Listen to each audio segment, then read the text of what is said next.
Welcome to my channel Telugu audio books by voice of sisters.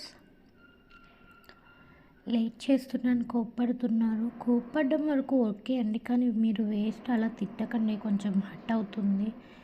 కావాలని late చేయం కదా. గాయపడిన వారికి ఎంతో కొంత ఇచ్చి వాళ్ళ కేసు పెట్టకుండా చూసుకోవాలి. అంతా బాగానే సెట్ చేయొచ్చు, కానీ భారీ మొత్తంలో ఖర్చు కూడా అవుతుంది అంటారు వాళ్ళు. ఎంత ఖర్చు అయినా పర్లేదు, అంతా నేను చూసుకుంటా.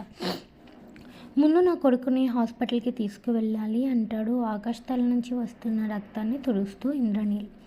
అప్పుడే లోపలికి బ్యాగ్స్తో వచ్చిన ఒక అతను ఆ బ్యాగ్స్లో ఉన్న మనీ కట్టలు పోలీసుల ముందు ఒంపి నిలబడతాడు. అతన్ని చూసి అందరూ షాక్ అవుతారు. ప్రతి ఒక్కరూ అతని చుట్టుముట్టారు. ఇంతలో క్లాప్స్ కొడుతూ లోపలికి వచ్చింది విజయ. ఎందుకో పోలీసులు విజయాన్ని చూడగానే లేచి నిలబడి ఆవిడికి సెల్యూట్ చేశారు. మేడం, మీరేంటి ఈ టైంలో ఇక్కడికి వచ్చారు అని అడుగుతూ విజయ కూర్చోడానికి చైర్ వేశారు వాళ్ళు. విజయ చైర్లో కూర్చొని లెగ్ మీద లెగ్ వేసుకొని కూర్చొని ఇంద్రనీల్ వైపు చూస్తూ, సార్, నాకు చాలా అవసరమైన అతను, ఆ సమస్య నేను సాల్వ్ చేస్తా, మీరు తనని ఆకాష్ని తీసుకొని హాస్పిటల్కి వెళ్ళనివ్వండి అంటుంది. అప్పటికే ఆకాష్ రుహ కోల్పోయాడు. ఇంద్రనీల్ దృష్టి అంతా ఆకాష్ పైనే ఉంది. అసలు విజయకి అందరూ ఎందుకు అంత వాల్యూ ఇస్తున్నారు ఆలోచించే ఇంట్రెస్ట్ కూడా లేదు ఇంద్రనీల్కి. పోలీసుల్లో ఒకరు, మేడం, మీరు తెలియనిది ఏం లేదు, ఇది యాక్సిడెంట్ కేసు కదా, అతన్ని మా రిమాండ్లోనే ఉంచాలి, మేము మెడికల్ చెకప్స్ చేపిస్తాము అంటారు. విజయ చిటిక వేయగానే ఆకాష్ వయసు ఉన్న ఒక అబ్బాయి లోపలికి వచ్చి చేతులు కట్టుకొని నిలబడతాడు. ఈ అబ్బాయినే యాక్సిడెంట్ చేసింది, ఇదిగో ఇతనే సాక్షి అంటూ మనీ తెచ్చిన అతనిని చూపిస్తుంది. పోలీసుల్లో ఇంకేం మాట్లాడలేక కింద పడి ఉన్న కొడుకుని ఒడిలో ఉంచుకొని ఆకాష్నే చూస్తున్న ఇంద్రనీల్ దగ్గరికి వెళ్ళి, సార్, మీరు ఇంకా వెళ్ళొచ్చు, మేడం మొత్తం మేనేజ్ చేశారు అంటాడు. వెంటనే ఆకాష్ని చేతుల్లో ఎత్తుకొని కార్ దగ్గరికి వెళ్ళి కార్ బ్యాక్ సీట్లో పడుకోబెట్టి కార్ స్పీడ్గా హాస్పిటల్ వైపు దూకించాడు ఇంద్రనీల్. హాస్పిటల్ బ్యాగ్లో డాక్టర్స్ జరిగింది చెప్పి జాయిన్ చేశాడు. కొద్దిసేపటికి డాక్టర్ ఆకాష్ని టెస్ట్ చేసి తనకి మెడిసిన్ ఇచ్చి బ్లడ్ టెస్ట్లు చేసి ఆకాష్ బాడీలో ఒక స్ట్రేంజ్ డ్రగ్ వాళ్ళు కనిపెట్టినట్లు, దానివల్లే ఆకాష్ బిహేవియర్లో చేంజ్, ఆ డ్రగ్స్ వల్ల అతనికి కేవలం నెగిటివ్ ఆలోచనలే వస్తాయని, తనలో ఉన్న కోపాన్ని చికాకుని పెంచుతుందని, అది కూడా ఎక్కువ మోతాదులో ఉండడం వల్ల ఆకాష్ బ్రెయిన్పై ఎక్కువ ఎఫెక్ట్ పడిందని చెప్తారు. దానికి కావాల్సిన డాట్స్ ఇస్తున్నామని చెప్పి ఇంద్రనీల్తో మీరు జాగ్రత్తగా ఉండాలి, మీకు తెలియకుండా ఏదో జరుగుతుంది అని చెప్తారు. వెంటనే ఇంద్రనీల్ ఆలోచనలో పడతాడు. వెంటనే ఇంట్లో ఉన్న సెక్యూరిటీ హెడ్కి కాల్ చేసి కిచెన్లో ఉన్న సీసీ కెమెరాస్ చెక్ చేయమని చెప్తాడు. ఒక గంటలో అతను ఇంద్రనీల్కి కాల్ చేసి, సార్, శాంతమ్మ ఆకాష్ బాబుకి పెట్టే ఫుడ్లో ఏదో కలుపుతున్నట్లు, అంతేకాకుండా జయ మేడం ఫుడ్లో కూడా ఏదో కలుపుతున్నారు, ఆకాష్కి జయ గారికి ఇచ్చే ఫుడ్లోనే కాకుండా జ్యూస్ మిల్క్స్లో కూడా ఏవో కలుపుతున్నారు అంటూ ఆ సీసీ కెమెరాస్లో రికార్డ్ అయిన వీడియో క్లిప్స్ అన్నీ ఇంద్రనీల్కి పంపిస్తాడు అతను. ఇంద్రనీల్ వాటిని డాక్టర్స్కి చూపించి అది వాళ్ళ బ్రెయిన్ మీద ప్రభావం చూపించే మెడిసిన్ అని తెలుసుకోవడమే కాకుండా జయ మెడిసిన్ పని చేయకుండా చేసి క్యాన్సర్ కారకాలను పెంచే మందు అని తెలుసుకుంటాడు. డాక్టర్స్ ఆ మెడిసిన్ అస్సలు జయకి ఇవ్వడం మంచిది కాదు అని, ఇలానే కొనసాగితే జయ 4th స్టేజ్లో కూడా వచ్చేస్తుంది అని చెప్పేసరికి ఇంద్రనీల్కి ఏమీ అర్థం కాదు. ఆకాష్ కోసం చెప్పి తనని జాగ్రత్తగా చూసుకోమని అక్కడి నుంచి ఇంటికి వెళతాడు ఇంద్రనీల్. ఇంద్రనీల్ ఇంటికి వెళ్ళేసరికి ఉదయం అవ్వడంతో అందరూ ఎవరి పనుల్లో వాళ్ళు బిజీగా ఉన్నారు. శాంతమ్మ వంట పనిలో బిజీగా ఉంది. ఇంద్రనీల్ పని వాళ్ళని గార్డెన్లోకి రమ్మని వాళ్ళని అక్కడే ఉండమని ఇంట్లోకి వెళతాడు. కిచెన్లో ఉన్మాదం ఉన్న శాంతమ్మ దగ్గరికి ఒకరిని పంపించి వాళ్ళ కొడుక్కి ఆరోగ్యం బాగోలేదు అని, అతను తనని కలవడానికి వచ్చాడని, బ్యాక్ గేట్ దగ్గర వెయిట్ చేస్తున్నాడని చెప్పించి ఆమెను బ్యాక్ గేట్ దగ్గరికి రప్పిస్తాడు ఇంద్రనీల్. ఆవిడ అక్కడికి రాగానే ఒక సెక్యూరిటీ గార్డ్ ఆమెను మత్తుమందు ఇచ్చి ఇంటి కింద ఉన్న బేస్మెంట్లోకి డార్క్ రూమ్లోకి తీసుకువెళ్తారు. అప్పటికే అక్కడ ఇంద్రనీల్ ఆమె కొడుకును కట్టేసి కొడుతున్నాడు. ఆమెకి స్పృహ వచ్చాక కొడుకు పరిస్థితి చూసుకొని భయపడి ఇంద్రనీల్ కాళ్ళు పట్టుకొని ఇది అంతా తనతో విజయ చెప్పించింది అని విజయ చాలా పవర్ఫుల్ మనిషి అని తన వెనుక పెద్ద రౌడీ డాన్ ఉన్నాడు అని ఆమె ఇంద్రనీల్ కుటుంబాన్ని నాశనం చేయాలి అనుకుంటుందని చెప్తుంది. విజయ్ ఇంతగా తెగిస్తుందని ఊహించని ఇంద్రనీల్ అసలు విజయ్ ఇది అంతా చేయడానికి గల కారణం తెలియక ఆలోచనలో పడతాడు. అప్పుడే ఇంద్రనీల్కి ఒక కాల్ వస్తుంది. సార్, ఆకాష్ బాబు యాక్సిడెంట్ చేసిన వారిలో బాగా పలుకుబడి ఉన్న భానుచందర్ గారు ఇంకెవరో కాదు, జయ గారి అన్నయ్య అని చెప్తారు. వెంటనే ఇంద్రనీల్ కన్నుల్లో కోటి కాంతులు వెలుగుతాయి. నిజం చెప్తున్నావా అని ఎందుకు అనుమానం వచ్చి అడుగుతాడు ఇంద్రుడు. నిజం సార్, మీరు ఇచ్చిన డీటెయిల్స్తో కాలేజ్లో నేమ్ కనుక్కున్నప్పుడు ఆ సార్ నేమ్ అండ్ సైన్ గుర్తుపెట్టుకున్నాను. ఈ హాస్పిటల్లో మీరు గాయాలు అయిన వారి గురించి కనుక్కోమన్నారు అని వెళ్ళాను. ఆయన సైన్ చూసి గుర్తుపట్టాను. కానీ ఆయన హాస్పిటల్ నుంచి ఎప్పుడో వెళ్ళిపోయారు అంటాడు ఇంద్రనీల్తో అతను. ఆ మాట వినగానే బుడగలో గాలి తీసేసినట్లు అయ్యింది ఇంద్రనీల్ పరిస్థితి.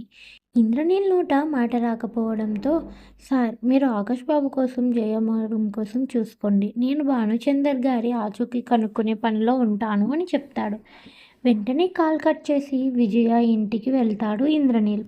అక్కడ విజయ ఇంద్రనీల్ కోసం వెయిట్ చేస్తూ ఉంటుంది. సారీ, ఇక్కడ విజయ బదులు జయ అని పడింది. అప్పటికే విజయ ఇల్లు అంతా ఫ్లవర్స్తో రెడీ చేసి ఉంచుతుంది. వచ్చిన ఇంద్రనీల్కి స్వాగతం పలుకుతూ తను సిగ్గుపడుతూ కొంటెగా చూస్తూ నీకోసమే వెయిట్ చేస్తున్నా నీల్. తెలుసా, నీకోసం ఎన్నో ఏళ్ళుగా ఎదురు చూస్తూనే ఉన్నా. ఇన్నాళ్ళకి నా ఎదురు చూపులు ఫలించి నువ్వు నా దగ్గరికి వచ్చావు అంటూ ఇంద్రనీల్ దగ్గర వెళ్తూ తన షర్ట్ బటన్స్ తీయాలని చూస్తుంది. అప్పటి వరకు ఏం జరుగుతుంది అన్న షాక్లో ఉన్న ఇంద్రనీల్ అతని షర్ట్ బటన్స్ మీద చేయి వేసిన విజయాన్ని లాగిపెట్టి ఒకటి కొడతాడు. ఇంద్రనీల్ నుంచి ఈ మూవ్ ఎక్స్పెక్ట్ చేయని విజయ గిర్రున తిరిగి ఆగుతుంది చెంప మీద చేయి వేసుకొని. వెంటనే ఇంద్రనీల్ వేలు చూపిస్తూ సిగ్గులేదా, చెల్లెలి భార్యతో పడక పంచుకోవాలి అనుకుంటున్నావు? ఇప్పుడు నీ మీద మోజు పడో లేక నీ కండిషన్స్కి ఒప్పుకొనో నీ దగ్గరికి రాలేదు. నువ్వు చేసే ప్రతి పని నాకు తెలుసు కాబట్టి వచ్చాను. నా ప్రాబ్లమ్స్కి సొల్యూషన్ చూపిస్తుంటే ఎలా అంత చేస్తున్నావు అనుకున్నా. కానీ నువ్వే ఆ ప్రాబ్లమ్స్ క్రియేట్ చేసి నువ్వే సాల్వ్ చేస్తున్నట్లు అర్థమైపోయింది. ఇంకొకటి గుర్తుపెట్టుకో, నా కొడుకు జోలికి కానీ నా జయ జోలికి కానీ వచ్చావనుకో నాలో మరో యాంగిల్ చూస్తావు. పోనీలే ఆడదానివి, అందులో ఒక బిడ్డని తల్లివి అని ఊరుకుంటున్నా. ఇంకొకసారి నా ఫ్యామిలీ జోలికి వస్తే ధైర్యం చేసి నిలువునా చీరేస్తా అంటాడు వేలు చూపిస్తూ. వెంటనే హ్యాండ్స్తో సైగలు చేసి వెళ్ళి ఇంద్రనీల్ని గట్టిగా హత్తుకుంటుంది. విజయాన్ని దూరంగా నెట్టేస్తూ పిచ్చి పట్టిందా, సిగ్గులేదా అని అక్కడి నుంచి వెళ్ళిపోతాడు ఇంద్రనీల్. వెళ్ళిపోతున్న ఇంద్రనీల్ వైపు చూస్తూ నువ్వు ఇప్పుడు వచ్చి కూడా నాకు మంచే చేసావు నీల్. ఇంతకాలం వెయిట్ చేసా, ఇంకొన్నాళ్ళు వెయిట్ చేయలేనా? త్వరలోనే మళ్ళీ నా ఇంటి గుమ్మం నువ్వు తొక్కే రోజు వస్తుంది, అది కూడా నా కోసం. ఇదే ఇంట్లో నీ కోసం వెయిట్ చేస్తుంటా అనుకుంటుంది మనసులో. ఇంద్రనీల్ అక్కడి నుండి డైరెక్ట్గా హాస్పిటల్కి వెళ్ళి జయాకి ఇవ్వాల్సిన మెడిసిన్ తీసుకొని ఇంటికి వెళ్తాడు. అప్పటికే జయ చేతిలో కొన్ని ఫొటోస్ ఉంటాయి. అవి కూడా ఇంద్రనీల్ ఫేస్ కనిపించేలా ఎవరో అమ్మాయిని హగ్ చేసుకున్నట్లు ఉండడం, ఆమె ఫేస్ కనిపించడం లేదు. ఆ ఫొటోస్ చూస్తున్న జయ గారి కన్నుల నుంచి కన్నీళ్ళు దారాల్లా ప్రవహిస్తుంటే అప్పటికే ఆ ఫొటోస్ చూసిన ఇంద్రనీల్ తండ్రి ఇంద్రనీల్ని గట్టిగా అడుగుతాడు, ఎవరు ఆ అమ్మాయి అని. అది ఇందాక ఇంద్రనీల్ విజయ దగ్గరికి వెళ్ళినప్పుడు తీసిన ఫొటోస్. ఎన్నాళ్ళ నుంచి సాగుతుంది ఈ వ్యవహారం? నా కోడలి సంగతి ఏంటి? నీకు 2 పిల్లలు ఉన్నారు ఇంద్ర, ఏంటి నువ్వు చేస్తున్న పని అంటారు ఇంద్రనీల్ తండ్రి. ఇంద్రనీల్, నాన్న, మీకు నా మ్యాటర్ అనవసరం. ఆ అమ్మాయి ఎవరు, ఇవి అన్నీ నేను చెప్పాలి అనుకుంటే చెప్తా, లేదా లేదు. జయాకి మాత్రమే నేను సమాధానం చెప్పాలి. తను నన్ను అనుమానిస్తే అప్పుడు తను ఏం చేసుకోవాలి అనుకుంటుందో తానే అడుగుతుంది అని, ఏం తెలుసుకోవాలనుకుంటుందో తానే అడుగుతుందని జయ వైపు చూసి ఆకలేస్తుంది అని అక్కడి నుంచి రూమ్కి వెళ్ళి ఫ్రెష్ అయి వస్తాడు. ఈలోపు జయ గారి మావయ్య గారు జయాని తల్లి అడిగి చూడు ఏం చెప్తాడో అంటారు. దానికి జయ, మామయ్య గారు, నేను తెలుసుకోవాల్సిన రోజు ఆయనే చెప్తారు. ఇప్పుడు నేను అడిగి ఆయన్ని నేను అనుమానిస్తున్నట్లు ఉంటుంది. ఆయన చెప్పాలి అనుకుంటే చెప్తారు మామయ్య. మీరు తింటారా? ఆయనకి ఆకలేస్తుందంట, మీరు తింటారా అని అడుగుతుంది. నాకేం వద్దు, నువ్వే పెట్టుకో అడిగి అని ఆయన అక్కడి నుంచి వెళ్ళిపోతాడు. ఇంతలో వచ్చిన ఇంద్రనీల్కి ప్లేట్లో ఫుడ్ పెట్టి వాటర్ పెట్టి ఇంద్రనీల్ని ఒక్క ప్రశ్న కూడా అడగకుండా ఇంద్రనీల్ తినే వరకు ఉండి తిన్న వెంటనే ఏడుస్తూ తన రూమ్లోకి వెళ్ళిపోయింది జయ. ఆ రోజు నుంచి జయ ఇంద్రనీల్తో మాట్లాడింది లేదు, ప్రశ్నించింది లేదు. కేవలం 3 పూట్ల ఫుడ్ పెడుతుంది అంతే. ఇద్దరి మధ్య మాటలు లేవు. ఇంద్రనీల్ కూడా బిజీ అయిపోయాడు. హాస్పిటల్స్ చుట్టూ తిరిగి జయ ఫైల్స్ అన్నీ పట్టుకొని తిరిగి డాక్టర్స్తో జయ కండిషన్ కోసం మాట్లాడుతూ మరోవైపు భానుచందర్ కోసం తెలుసుకుంటున్నాడు. ఇంట్లో ఆకాష్ కోసం ఏం చెప్పకుండా ఆకాష్ ఫ్రెండ్స్తో ట్రిప్కి వెళ్ళినట్లు నమ్మించాడు. అలానే ఇంట్లో పని వాళ్ళలో నమ్మదగ్గ వారిని ఉంచి వంట వాళ్ళని కూడా మార్చాడు. అలా వారం రోజులు గడిచిపోయింది. ఇంద్రనీల్కి భానుచందర్ ఆచూకీ తెలిసింది. హాస్పిటల్లో కూడా ఆకాష్కి స్పృహ వచ్చింది. అప్పటి వరకు జరిగింది అంతా తెలుసుకున్న ఆకాష్కి తను తప్పు చేశానని అర్థమైంది. వెంటనే తన తప్పుని తండ్రి ముందు ఒప్పుకోవాలి అనుకున్నాడు. ఇంద్రనీల్ ఆకాష్ దగ్గర ఉంచిన సెక్యూరిటీ అతనిని తీసుకొని ఇంటికి వచ్చి చూశాడు. అక్కడ ఎవరూ లేరు. ఇంట్లో అందరూ ఎంత చెప్తున్నా వినకుండా మళ్ళీ వెళ్ళిపోయాడు ఆకాష్ అక్కడి నుంచి. ఆ సెక్యూరిటీ అతన్ని నాన్న దగ్గరికి తీసుకువెళ్ళు అనగానే ఆ సెక్యూరిటీ అతను నాన్న దగ్గరికి తీసుకువెళ్ళాలి. ఆ సెక్యూరిటీ అతను ఇంద్రనీల్ గారి కోసం కనుక్కుంటే ఇంద్రనీల్ భానుచందర్ గారిని కలిసేకి పక్క ఊరు వెళ్తున్నట్లు తెలియగానే ఆకాష్ తనని అక్కడికి తీసుకువెళ్ళమని మారం చేశాడు. అక్కడ 12 సంవత్సరాలకి ఒకసారి జరిగే జాతర జరుగుతుంది. అక్కడికి చేరుకున్న ఇంద్రనీల్ భానుచందర్ని కలవాలి అనుకుంటాడు. ఆకాష్ ఆ సెక్యూరిటీ అతనిని గన్తో బెదిరించి ఇంద్రనీల్ ఉన్న ప్లేస్కి తీసుకువెళ్ళమంటాడు. ఇంక చేసేదేమి లేక ఆకాష్ని అక్కడికి తీసుకువెళ్తాడు అతను. ఈలోపు ఇంద్రనీల్ ఊర్లో అందరి దగ్గర భానుచందర్ గారి గురించి అడిగి తెలుసుకుంటున్నాడు. అప్పుడే ఇంద్రనీల్కి ఇంకో విషయం కూడా తెలుస్తుంది.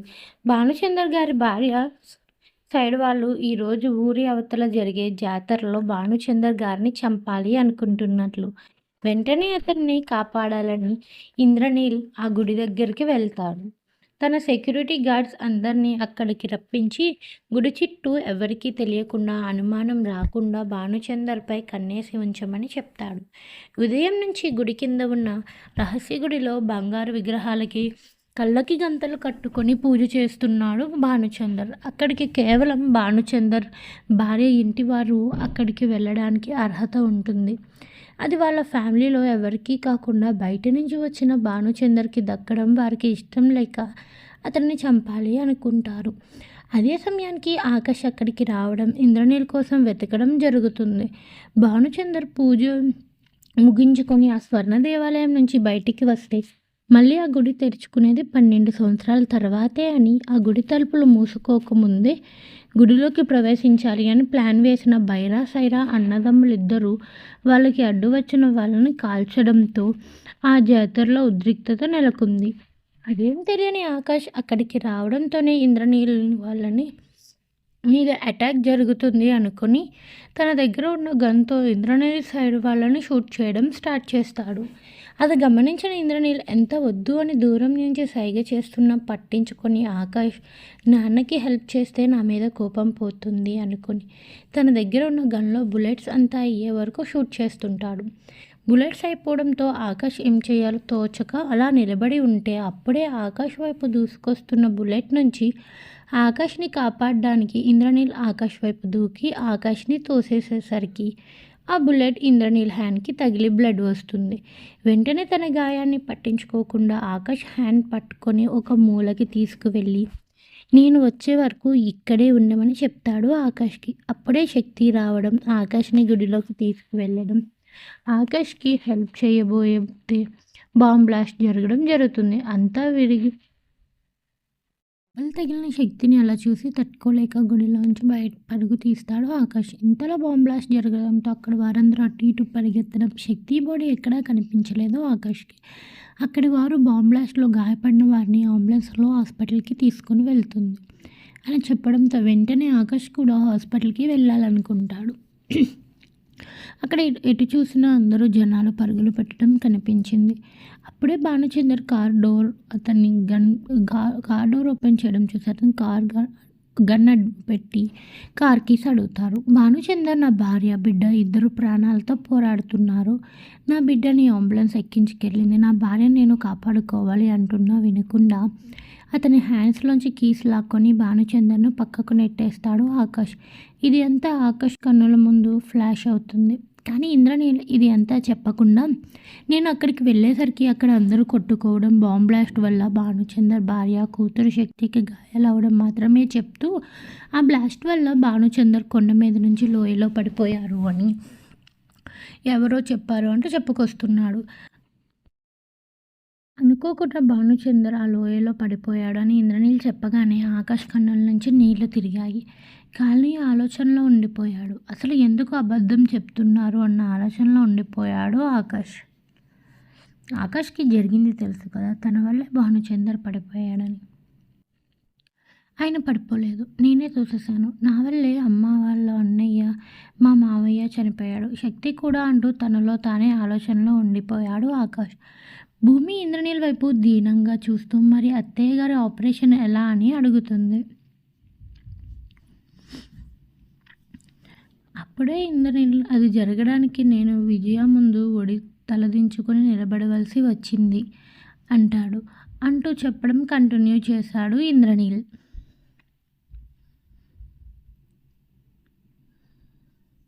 భానుచందర్ లోయలో పడిపోగానే నేను, నాతో పాటు ఊరు జనమంతా ఆయన్ని వెతికే పనిలో పడ్డాం. కొన్ని గంటల వెతుకులాట తర్వాత ఎట్టకేలకు చెట్టు కొమ్మ మీద పడి ఉన్న ఆయన్ని కనిపెట్టగానే ఆయన్ని రెస్క్యూ చేసి అంబులెన్స్ అప్పటికే అక్కడికి చేరుకోవడంతో అంబులెన్స్లో ఎక్కిస్తుంటే భానుచందర్ గారు నా చేతిలో చేయి వేసి శక్తిని ఎలా అన్నా నీ కోడలను చేసుకో అని మాట తీసుకున్నారు.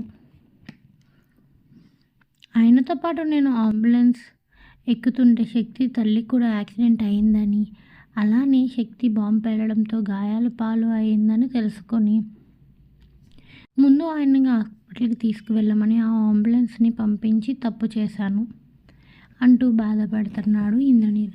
ఈలోపు శక్తి తల్లిని ఆ ఊరి వాళ్ళు గుడి దగ్గరికి చేర్చగా ఆమె రక్తపు మడుగులో ఉంది. శక్తిని ఆమె కారులోనే నేను హాస్పిటల్కి తీసుకువెళ్ళాను. వాళ్ళని జాయిన్ చేసి ట్రీట్మెంట్ ఇప్పిస్తూ భానుచందర్ కోసం కనుక్కునే పనిలో ఉన్న నాకు పెద్ద షాక్ తగిలింది. భానుచందర్ని ఎక్కించుకున్న అంబులెన్స్ అస్సలు హాస్పిటల్కే రాలేదని, అంటే ఎవరో కావాలనే భానుచందర్ని కిడ్నాప్ చేశారు అంటూ వెంటనే నాకు విజయ నుంచి కాల్ వచ్చింది, అర్జెంటుగా తన ఇంటికి రమ్మని. ఈలోపు ఆకాష్ కూడా అన్నీ తెలుసుకొని నా దగ్గరికి వచ్చేసాడు. సారీ చెప్పాడు. కానీ నేను జయ కండిషన్ అప్పుడే చెప్పి ఉంటే ఇన్ని ప్రాబ్లమ్స్ వచ్చేవి కాదు. కానీ ఆకాష్ అప్పటికే చాలా డిప్రెషన్లో ఉన్నాడు అని నేను ఆకాష్కి ఏమీ చెప్పకుండా ఆకాష్ని ఒక దోషిలా చూసి తన మీద చిరాకు పడి అక్కడి నుంచి వెళ్ళిపోయాను. ఇంకా అదే నా లాస్ట్. ఆకాష్ ప్రేమగా దగ్గరగా చూడడం. హాస్పిటల్కి వెళ్ళాడు.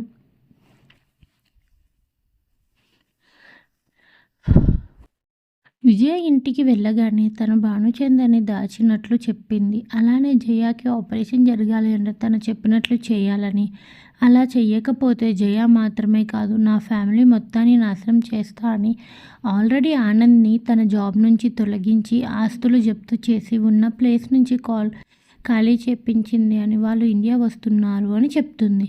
వీడియోస్ చూపించింది కూడా. ఇండియా రాగానే వాళ్ళని బంధించి టార్చర్ చేయాలని ప్లాన్ చేసింది. అంటే ముందు ఆనంద్, సులోచన, విరాజ్ వీళ్ళంతా వేరే దేశంలో ఉండేవారు.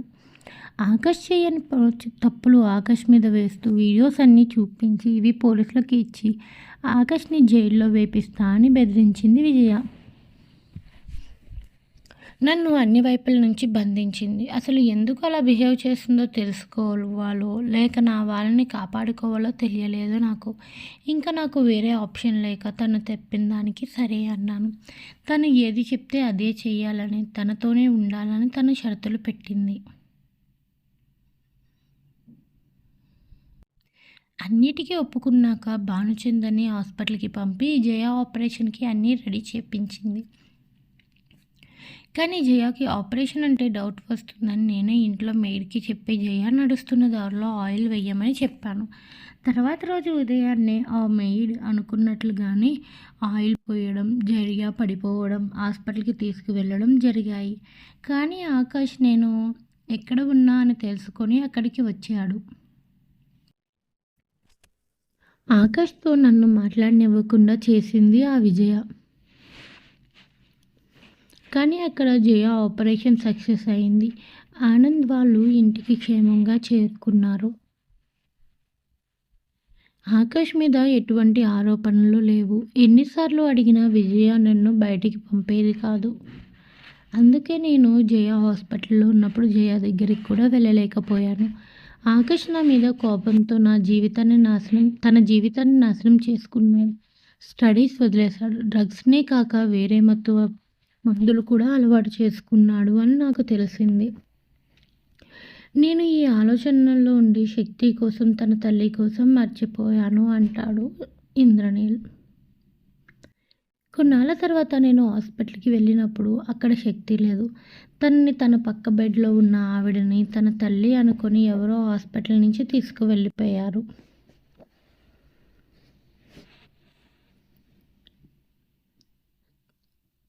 అని చెప్పిన ఇంద్రనీల్ మాటలు విన్న భూమి శక్తి బతికే ఉందా అని అడుగుతుంది క్యూరియస్గా.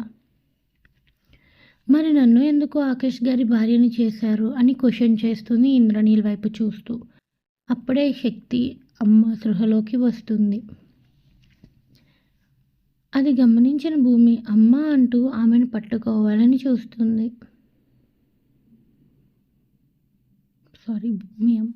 ఆమె భూమి వైపు చూసి నోరు తెరిచి శక్తి అంటుంది. ఆ పిలుపు విని భూమి షాక్ అవుతుంది. అవును తల్లి, నువ్వే ఆ శక్తివి అని ఇంద్రనీల్ గారు చెప్తారు. ఆ మాట వినగానే ఆకాష్ కూడా షాక్ అవుతాడు. వెంటనే భూమికి తల తిరిగినట్లు అవుతుంది.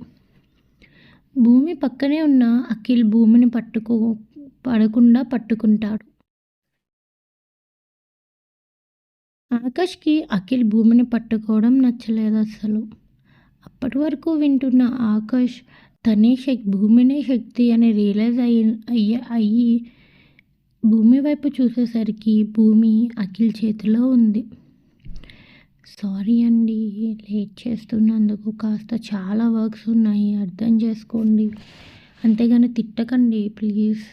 తిడుతుంటే ఏదోలా అనిపిస్తుంది. వర్క్స్ వల్లే కదా లేట్ చేస్తాం. Thank you for watching. Please మీకు నచ్చితే లైక్ చేయండి, షేర్ చేయండి, సబ్స్క్రైబ్ చేసుకోండి.